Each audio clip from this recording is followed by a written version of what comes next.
Meta Features. Ekoenzim hasil olahan limbah rumah tangga untuk disinfektan organik. Kebiasaan hidup sehat dan bersih menjadi tuntutan untuk hidup berdampingan dengan pandemi. Tidak perlu cemas berlebihan selain kebersihan dan tertib protokol kesehatan. Gunakan disinfektan secara rutin perlu untuk kesehatan lingkungan. Tidak harus membeli dengan harga yang mahal, karena disinfektan rutin digunakan. Kita bisa membuat disinfektan sendiri dengan bahan-bahan alami dari limbah dapur rumah tangga, yakni sisa kulit buah dan juga sisa potongan sayur yang kondisinya segar. Kota Solo sendiri juga memiliki komunitas ekoenzim yang rajin sosialisasi ke lingkungan untuk membuat sendiri cairan ekoenzim yang mempunyai banyak sekali manfaat. Selain untuk disinfektan, cairan ekoenzim bisa digunakan untuk fungsi rumah tangga, fungsi kesehatan dengan takaran yang sudah ditentukan, fungsi pertanian, dan alam. Leader Ekoenzim Solo Raya, Esther Tantri, membagikan ilmu membuat ekoenzim dan ragam gunanya. Limbah dari dapur yang selalu ada setiap hari, ya, limbah buah, kulit buah dan sayur yang tidak kita masak. Jadi itu berupa limbah yang segar, jadi bukan yang habis dimasak. Jadi semuanya, misalnya sayur ya batangnya yang belum dimasak atau daun yang tidak dimasak.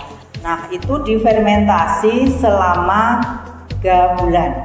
Minimal 3 bulan, 9. Nah, ide awal kita membuat ekoenzim mengacu pada hasil penemuan seorang dari Thailand, namanya Dr. Rosukon.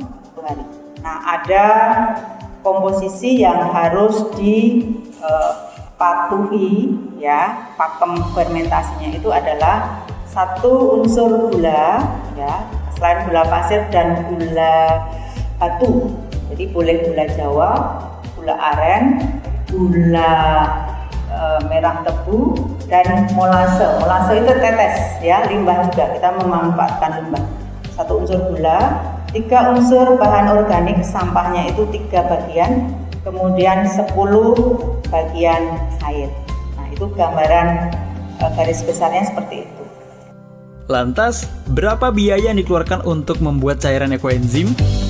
Biayanya kalau misalnya 10 liter air, kita perlu molasenya itu 1 kilo. 1 kilo itu rentang harganya itu di kisaran, kalau yang dekat pabrik gula bisa 5.000, tapi kalau sampai ke toko itu bisa 10.000.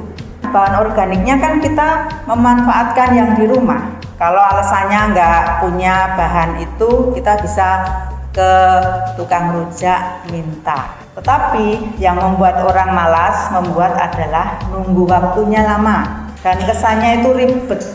Sebenarnya kalau kita sudah terjun langsung itu nggak ribet sih sebenarnya.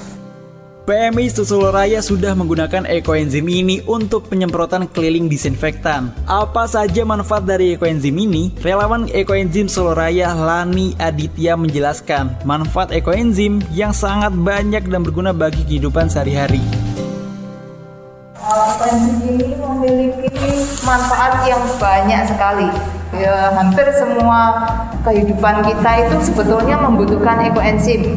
Di saat pandemi seperti ini, kita sungguh-sungguh berterima kasih Tuhan sudah menganugerahkan ekoenzim yang bisa kita pakai sebagai larutan desinfektan alami yang sangat ramah lingkungan. Bisa kita rasakan nanti pada saat udara sekitar kita semprot dengan ekoenzim akan terasa lebih segar. Kemudian selain untuk semprot lingkungan, desinfektan ekoenzim ini juga bisa untuk kita pakai untuk keperluan mandi. Kita campurkan waktu kita pakai sabun, kemudian juga untuk kumur-kumur, untuk di dapur juga untuk keperluan mencuci piring segala macam. Kemudian juga untuk campuran mencuci pakaian itu juga akan lebih cepat bersih pakaiannya. Ternyata, limbah rumah tangga kita sehari-hari bisa menjadi cairan disinfektan dan segudang manfaat dengan effort dan biaya yang rendah. Ekoenzim, disinfektan alami dari sampahmu sendiri.